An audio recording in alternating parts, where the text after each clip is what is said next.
প্রিয় শিক্ষার্থী, আসসালামু আলাইকুম। তোমরা নিশ্চয়ই ভালো আছো। তো আজকে আমরা নবম দশম শ্রেণীর প্রথম অধ্যায়ের ফাংশন জিনিসটা নিয়ে আলোচনা করব। তো প্রিয় শিক্ষার্থী, এট ফার্স্ট আসি ফাংশন চ্যাপ্টারটাতে আমরা এই জিনিসগুলি পড়ব: অন্বয়, ডোমেন, রেঞ্জ, বিপরীত ফাংশন, বিপরীত অন্বয়, এই জিনিসগুলি। এট ফার্স্ট আসি অন্বয়।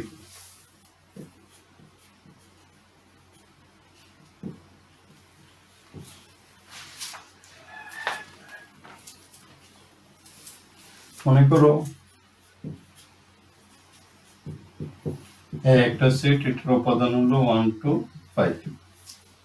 বি একটা সেট, এটার উপাদান হলো 3 4। তুমি এ কে আর বি কে এরকম কার্তেশীয় গুণজ করো। এটা জেনারেল ম্যাথে পড়ছো 3 4, তাহলে 1 3 1 4 2 3 2 4 5 3 5 4। এই যে 1 2 3 4 5 6, এই 6টা তুমি ক্রমজোড় পেলে। এই ক্রমজোড়ের উপর এখন একটা শর্ত দিয়ে দাও। ক্রমজোড়কে আমরা ন্যাচারালি এরকম xy দ্বারা প্রকাশ করি। দেখো, xy such that x belongs to a, y belongs to b। তোমরা জেনারেল ম্যাথে একটা শিখছো ক্রমজোড় কি। ক্রমজোড়টা হলো দুইটা জিনিস যদি প্রথম বন্ধনী ফার্স্ট ব্র্যাকেট ভিতর থাকে তখন এটাকে বলা হয় ক্রমজোড়। আচ্ছা, এখন দেখো, মনে করো এই ক্রমজোড়গুলি 1 হলো x, 3 হলো y। তুমি যদি এখানে একটা শর্ত আরোপ করে দাও যে x is greater than y, তখন এই ক্রমজোড়গুলি থেকে কেবল তুমি এইটা লিখতে পারো, মানে 5 3 এর চেয়ে বড়, 5 4 এর চেয়ে বড়। তখন অন্যকে s বা r দ্বারা আমরা প্রকাশ করি xy such that x belongs to a, y belongs to b, x is greater than y। যদি এই আলোকে লিখো তাহলে লিখতে পারবো তুমি 5 3 5 4। দেখো, দুটো সেটকে আমরা কি করলাম, গুণ করলাম। গুণ করার পরে কতগুলি ক্রমজোড় পাইলাম। ওই ক্রমজোড় পাওয়ার যে ক্রমজোড়গুলি পেলাম ওইটার উপর যদি কোনো শর্ত আরোপ করো তুমি, ওই শর্ত ফুলফিল করে যেই ক্রমজোড়, ওই ক্রমজোড়গুলি দ্বারা গঠিত সেট, এই যে দেখো এটা একটা সেট দেখলাম, গঠিত সেটকে বলা হবে অন্বয়। আচ্ছা, হ্যাঁ, আবার যদি দেখো x is less than y বলতাম,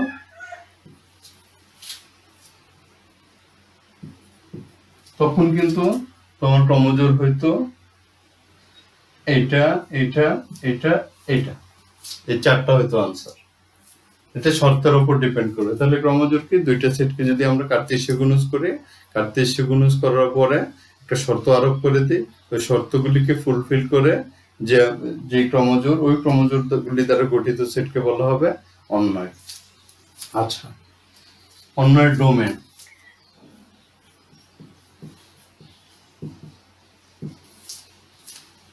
যে আনসারটা পেলে আনসারের প্রথম উপাদানকে বলা হবে তোমার ডোমেন। তাহলে প্রথম উপাদান 5 এবং 5, দুইটা 5 থেকে একটা 5 লিখে দিলে হয় অন্যের রেঞ্জ।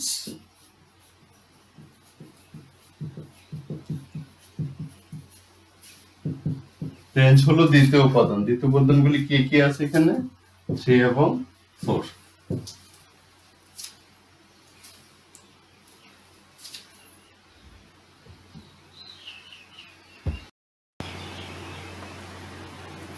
প্রিয় শিক্ষার্থী, এখন আমরা করব ফাংশন।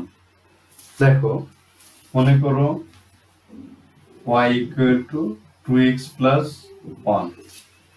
সেখানে দুইটা চলো এমন ভাবে সম্পর্কিত। দেখো, x কে 2 গুণ করলে ওই 2 দ্বিগুণের সাথে 1 যোগ করলে y এর মান পাওয়া যায়। তাহলে এই x টাকে বলা হবে তোমার স্বাধীন চলক, এই y টাকে বলা হবে অধীন চলক।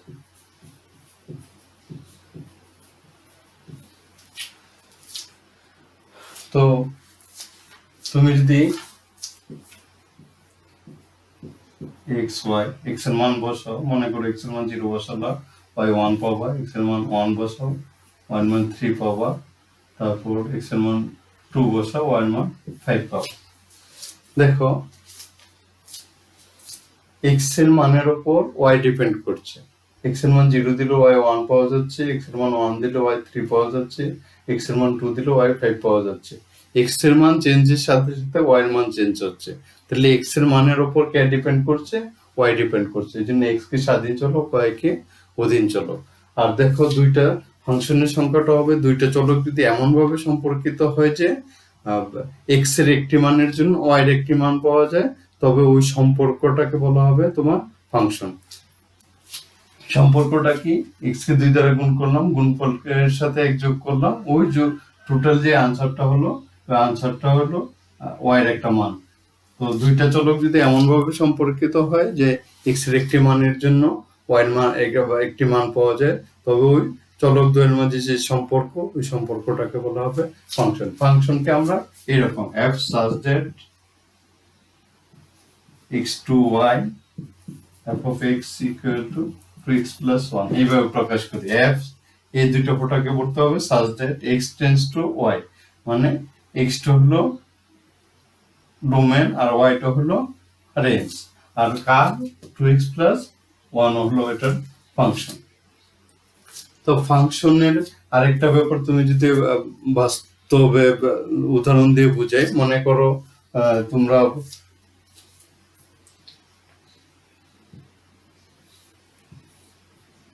রাইস মিলে মনে করো এখানে তোমার ধান দিলে, তো মেশিনে এখানে কাজ টাজ করে তোমার ধান দেওয়ার পরে এদিকে কাজ করে দেখো এদিকটা চাল বেরিয়ে আসলো। তো তুমি দিলা ধান, এখানে কিছু কাজ হলো, কাজ হওয়ার পরে এদিকটা চাল বেরিয়ে আসলো। তাহলে এই যে মেশিনে যে কাজকর্ম করে তোমাকে ধানটাকে চালে রূপান্তর করে চাল আকারে বেরিয়ে নিয়ে আসলো, মেশিনের যে কাজটা, ওই কাজটাকে এখানে তুমি ফাংশন বলবা। আর এখানে হলো এই যে দেখো 1 দিয়েছিল, 0 দিয়েছিল, 1 দিয়েছিল, 2 দিয়েছিল, এইগুলিকে বলা হবে ডোমেন। যে মানগুলি আমরা বসাবো দিব এক্স এর জায়গায়, এগুলি হলো ডোমেন। 1 3 5 এই যে এই মানগুলি পাইলাম, এগুলিকে বলা হবে রেঞ্জ। তো এখানে তুমি ডোমেন বলতে বুঝবে ধানকে, ধান তুমি ইনপুট করছো আর আউটপুট হিসেবে চাল পেয়েছো, তাহলে ধান হলো ডোমেন, চাল হলো রেঞ্জ। এখন আসি এক এক ফাংশন।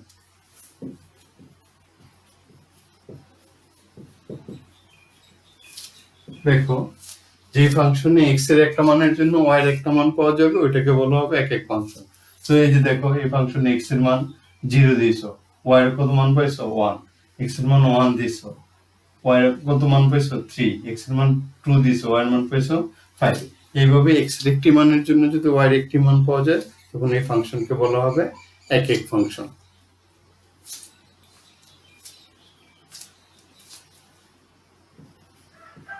সার্বিক ফাংশন আসি।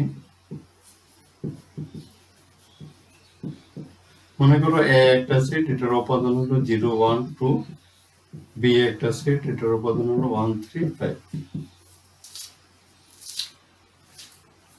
y equal to 2x ফাংশনে যদি বসাও,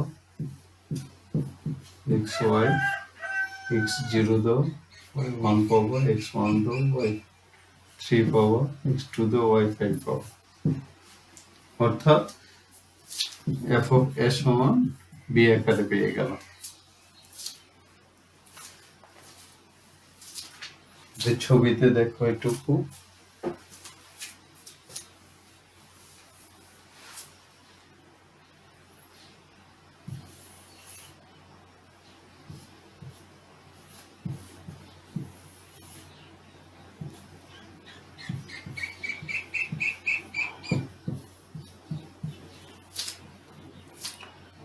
এটা মনে করো এ সেট, এটা বি সেট। সার্বিক ফাংশনের দুইটা সেট দেওয়া থাকবে তোমার, এ সেটের সবগুলি মান বসায় যদি বি সেটের সবগুলি মান পাওয়া যায়, তখন যেই ফাংশনে বসিয়ে তুমি পাইলে ওই ফাংশনটাকে বলা হবে সার্বিক ফাংশন। মনে করো এখানে একটা 7 আছে, এখন দেখো এ সেটের সবগুলি মান বসে বি সেটের সবগুলি মান পাওয়া নাই, 7টা অতিরিক্ত রয়ে গেল, তখন এটাকে সার্বিক ফাংশন বলা যাবে না। সার্বিক ফাংশন হইতে হলে এ সেটের সবগুলি মান বসে বি সেটের সবগুলি মান পেতে হবে, অর্থাৎ এফ অফ এ সমান বি হতে হবে। আচ্ছা, এখন দেখো এখানে মনে করো 4 দিলাম, তখন 0 1 2 0 1 2 বসিয়ে তুমি 1 3 5 পেলা, বাট 4 পেলা না, এই কারণে এই ফাংশনটাকে সার্বিক বলা যাবে না। সার্বিক হতে হলে দুইটা সেট থাকতে হবে, প্রথম সেটের সবগুলি মান বসে দ্বিতীয় সেটের সবগুলি মান পেতে হবে, তখন এটাকে বলা হবে সার্বিক ফাংশন। এখন আসি বিপরীত ফাংশন।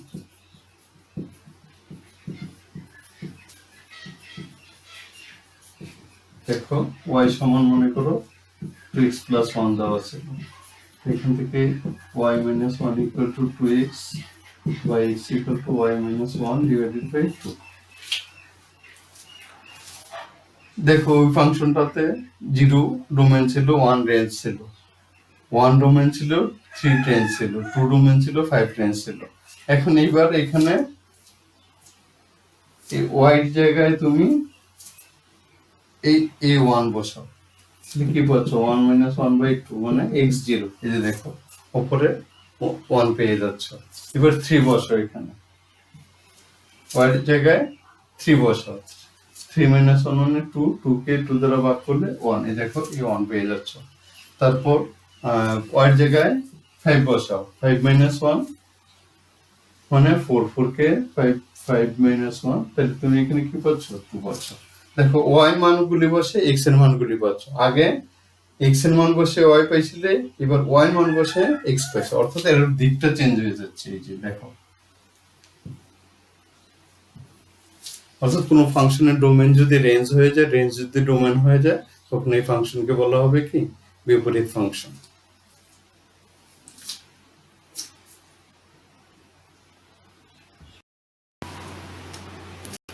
শিক্ষার্থী দেখো একটা প্রবলেম সলভ করছি আমরা। s equal to xy such that x belongs to a এবং y belongs to a এবং x plus y equal to 1, প্রদত্ত s অন্যটিকে তালিকা পদ্ধতিতে বর্ণনা করো এবং ফাংশন কিনা তা নির্ধারণ করো, যেখানে a equal to -2 -1 0 1 2। তো তুমি যে শর্তটা দেওয়া আছে এখান থেকে এই শর্তটা লিখলে এখানে দেখো x plus y equal to 1 এটা লিখলাম, এখান থেকে পক্ষান্তর করে x y এর মান বের করলাম, তাহলে x টাকে ওই পাশে নিয়ে গেলাম, নিয়ে যাওয়ার পরে তুমি x এর মান বসাও এখানে, x এর মান মাইনাস, এই যে দেখো ওরা বলছে x এর মানগুলি কার মাঝে আছে a এর মাঝে আছে, তাহলে x এর মান x এর জায়গায় -2 বসাও, এই যে এখানে -2 বসালে 3 পাবো, x এর জায়গায় -1 বসাও, এখানে -1 বসালে 2, x এর মান 0 বসাও, 0 বসালে 1 পাবো, x এর মান 1 বসাও, এখানে 1 -1 0, x এর মান 2 বসাও, এখানে 2, তাহলে এখানে -1। দেখো ওরা বলেছিল যে y টা কার মাঝে থাকবে a এর মাঝে থাকবে, তাহলে দেখো y এর মান কত পেলে, এখানে একটা মান কত পেলে 3, 3টা কিন্তু a এর মাঝে নাই, তাহলে কি বসায় 3 পেলাম -2 বসায়, এই জন্য -2 3 ক্রমজোড়টা s এর মাঝে থাকবে না। আচ্ছা, তাহলে s এর মাঝে থাকবে এই ক্রমজোড়টা, দেখো -1 2 0 1 1 0 2 1। ডোমেন যদি বলো, আমরা জানি ক্রমজোড়ের প্রথম উপাদানগুলিকে ডোমেন বলে, তাহলে -1 0 1 2 হবে ডোমেন, রেঞ্জ হলো দ্বিতীয় উপাদান 1 2 1 0 -1। আবার দেখো ক্রমজোড়ের প্রথম উপাদানগুলি -1 আর কোথাও নাই, এখানে প্রথম উপাদানের মাঝে 0 কোথাও নাই প্রথম উপাদানের মাঝে। ক্রমজোড়ের প্রথম উপাদানগুলি যদি ভিন্ন ভিন্ন হয়, তখন ওই অন্য এটাকে ফাংশন বলে। দেখো -1 প্রত্যেকটা প্রথম উপাদান ভিন্ন ভিন্ন, একটার সাথে আরেকটার মিল নেই, এই জন্য এটা একটা ফাংশন। দেখো শিক্ষার্থী একটু বাড়ির কাজ দিয়ে দিচ্ছি তোমাকে, এটা জাস্ট এটা s equal to xy such that x belongs to a, y belongs to a, x minus y equal to 1 প্রদত্ত ফাংশনটিকে তালিকা পদ্ধতিতে বর্ণনা করো, ফাংশন কিনা তা নির্ধারণ করো, যেখানে i ইকুয়াল টু এটুকু।